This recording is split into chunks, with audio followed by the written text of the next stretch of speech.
Who are the souls that make it through to the second dwelling, and what are they doing there? I realize that I've written about this at great length in other places, but because I can't remember a thing I've said, I'm sure I'll end up repeating a lot of it here. As long as I say it in some new way, I trust you won't mind too much, since most of us never get tired of the multitude of books that deal with matters of the soul. The second dwelling is for those who have already begun to practice prayer and become aware that it's time to move on beyond the dwelling of entry. But they haven't quite developed the fortitude to avoid falling back into occasions for spiritual error. At least now they understand the danger they are in. They will be striving to flee from serpents and poisonous creatures because they have a much clearer sense of how good it is to leave these things behind. Their hope for entering more deeply into the castle is much greater now, but the rooms of the second dwelling are harder to navigate. Souls in the first dwelling have the dubious advantage of being both deaf and dumb. Since they can hear nothing anyway, their inability to speak doesn't bother them much. To be able to hear, but unable to say anything, is torment. This doesn't mean, of course, that we should yearn for deafness, because it is a wonderful thing to be capable of receiving what is being transmitted to us. These are the souls who hear when the beloved calls. They are getting closer to the place where majesty dwells, and the beloved is becoming a good neighbor to them. We tend to get lost in our worldly affairs, buying and selling, grasping and indulging, falling into spiritual error and rising up again. These kinds of spiritual serpents are so virulent and venomous, so numerous and dangerous, it would be a miracle if we could avoid stumbling over them and falling. Still, this beloved of ours is merciful and good. Besides, the beloved so deeply longs for our love as to keep calling us to come closer. This voice is so sweet that the poor soul falls apart in the face of our own inability to do instantly whatever it asks of her. And so you can see, hearing hurts much more than not being able to hear. I'm not saying that God calls to us directly here, as God will do later on. For now, the voice reaches us through words spoken by good people, through listening to spiritual talks and reading sacred literature. God calls to us in countless little ways all the time. Through illnesses and suffering and through sorrow God calls to us. Through a truth glimpsed fleetingly in a state of prayer, God calls to us. No matter how half-hearted such insights may be, God rejoices whenever we learn what he is trying to teach us. Don't underestimate this first favor, friends, or be overly saddened if you cannot respond instantaneously to the call of the beloved. Majesty has no trouble waiting for many days, even years. Especially seeing that we are persevering and that our desires are good. Perseverance brings great gains. But the spirit of evil assaults the soul in 1,000 ways now, and her suffering is deeper than it was before. In the first dwelling she could hear almost nothing, and she resisted less. She was a warrior who had lost hope for victory. The intellect has sharpened now, and the faculties have grown more skillful. The clash of arms and the explosion of mortar are so intense that the soul cannot help but perceive them. Now the little demons present these serpents, which are worldly attachments and earthly pleasures, as if they are abiding realities. So they suggest to the soul that in the world she is appreciated, that her friends and relatives are fond of her, that her impulse towards self-mortification is uncomfortable and unhealthy, and raise 1,000 other theoretical impediments. Oh, Jesus, what an uproar the spirits of evil create here! The poor soul is afflicted by such confusion. Should she push on, or go back to the first dwelling? When the soul compares all those worldly things to that which she is seeking, reason suggests that they may not be altogether worthless. But faith teaches the soul exactly what will make her life whole. Memory demonstrates the impermanence of worldly things, reminding her of the deaths of the people who used to take great pleasure in them. Some of these people died suddenly and were quickly forgotten. Some who enjoyed prosperity are now under the ground. She can reflect on their corpses being consumed by worms. The will, after seeing countless signs of love, inclines the soul to love in return. The will shows the soul that this is a lover who will never leave her, that he walks along with her always, giving her life and being.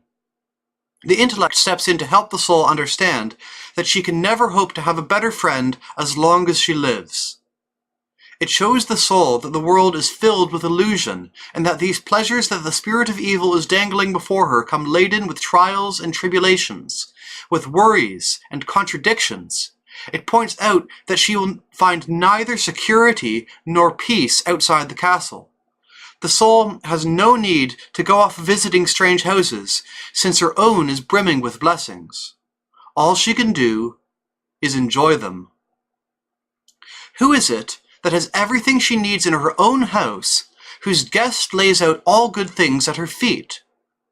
All the soul has to do is cultivate the intention not to go astray like the prodigal son who chose the food of swine. Oh, my Lord and my God, the worldly habit of falling into vanities ruins everything. Our faith is so feeble that we desire that what we can see rather than what faith is trying to tell us about. But when we take a good look, all we see is that those who pursue these visible vanities end up in nothing but misfortune. It is the poisonous creatures we have been dealing with that cause all this trouble. When a viper bites someone and the wound swells, their whole being is toxified. If we do not take care of ourselves, this is what will happen to us. Many remedies will be required to cure us, and only God's great mercy will keep our wound from killing us. Once the spirit of evil begins to detect that the character and habits of the soul indicate her readiness to move ahead on her path, all the powers of hell will be gathered up to drive her back outside. Oh, my beloved, here's where we need your help. Without it, we can do nothing. In your mercy, do not allow such a soul to suffer delusion and go astray when she has only just begun her journey. Give her light so that she may see that all goodness lies within, and so that she may turn away from bad companions. It is a wonderful thing for the soul to connect with others who walk the way she is walking, who are not only sitting in the rooms she enters, but who she knows have already ventured more deeply toward the center. Conversations with these travelers will be of great benefit to the soul. She can get close enough to them that they will be able to take her with them. May the soul always cultivate her intention not to be vanquished. If the spirit of evil sees that she is willing to lose her life, her tranquility, and everything else that it can offer, rather than return to the first dwelling, it will soon give up on her. Let the soul be strong, and not behave like those soldiers who knelt down to drink before going to battle. Let her be steadfast, as she goes further to stand against all the minions of unconsciousness raging inside her, knowing that there are no weapons superior to the peace of the cross. If the soul were to be thinking about personal gratification at this stage, it would be a shaky way to build such a great and precious edifice of prayer. When a foundation is made on sand, the whole structure comes tumbling down. Souls seeking consolation will never be free of dissatisfaction and temptation. This is not the dwelling where manna rains from paradise. That comes later, when a soul grows to want what God wants, and finds in the manna all that her heart desires. How strange. We still have 1,000 imperfections and impediments. Our virtues are so young that they have barely begun to grow. Thank God they have even been born.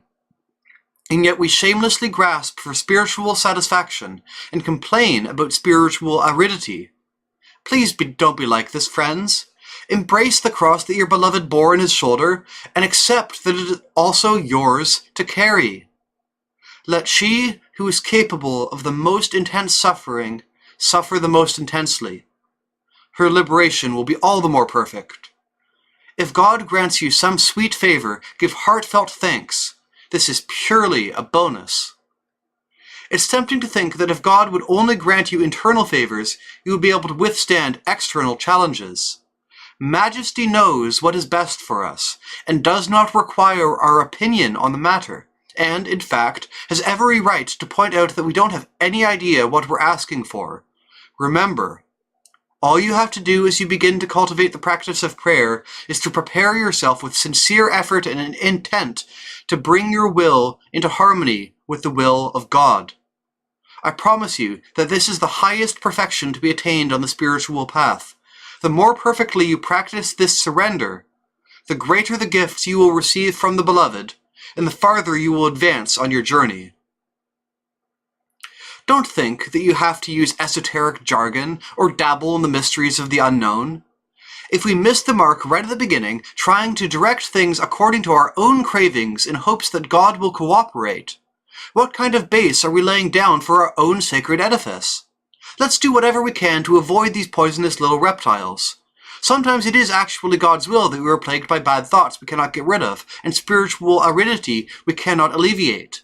Sometimes God even lets the serpents bite us, to see if we suffer grief for having offended, and so that we learn to guard ourselves better against future error. And if you fall sometimes, do not lose heart. Keep striving to walk your path with integrity. God will draw out the good even from your fall, just as one who sells antidotes will drink poison to test their effectiveness. If nothing else could highlight our own misery or reveal to us the harm we are doing to ourselves by living a dissipated life, this battle unfolding inside of us would be enough to bring us back to recollection. What could be worse than not being at home in our own house? What hope do we have of finding rest outside of ourselves if we cannot be at ease within?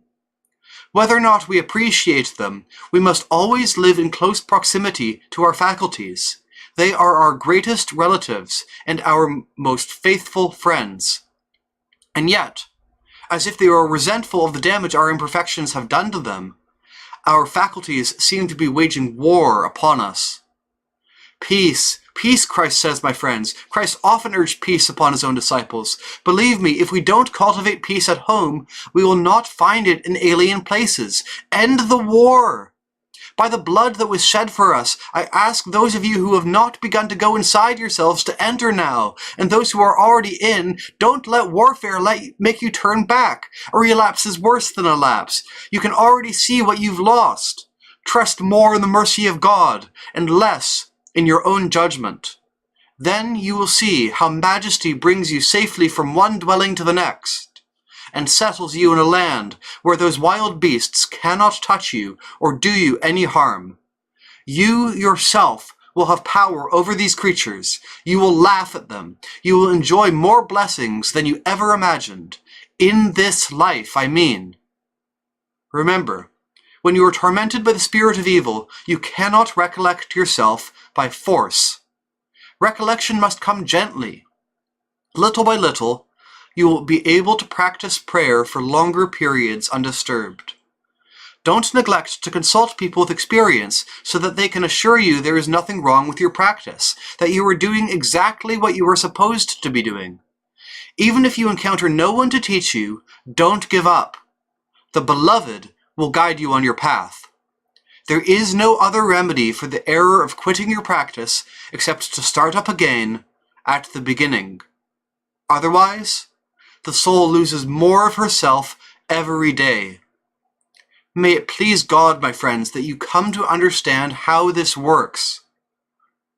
Some of you may think that if turning back is so bad, it would be better never to have begun, that you might as well have stayed outside the castle in the first place.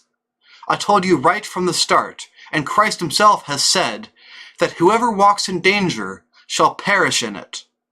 The door to this castle is prayer. It is ridiculous to think that we can enter paradise without first entering ourselves. We must get to know ourselves, reflect on our limitations, acknowledge our gratitude for God, and solicit mercy. Christ, who is love, says, "No one gets to the Father except through me," or something like that. Also, "Who sees me, sees my Father." Well, if we never look at or reflect upon what love has given us and the death endured for us, then I can't imagine how we will come to know or do good works in service. What is faith worth without works? What are works without connection to the goodness of love? Who will awaken us to love this beloved. May Majesty give us understanding of the magnitude of sacrifice, reminding us that the servant is not greater than the master, and that we need to exert effort to harvest glory. And so we must pray without ceasing, and leave temptation behind.